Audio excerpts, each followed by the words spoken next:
was not a follower. He was a leader. When Mahatma Gandhi preached not violence, Azad believed in the path of strong revolution. He led the Hindustan Socialist Republican Association alongside icons like Bhagat Singh and Rajguru.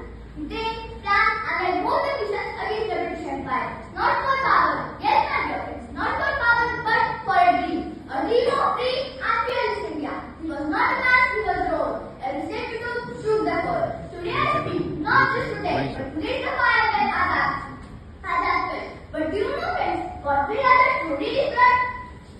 It wasn't his courage or cleverness, but it was the promise that he made.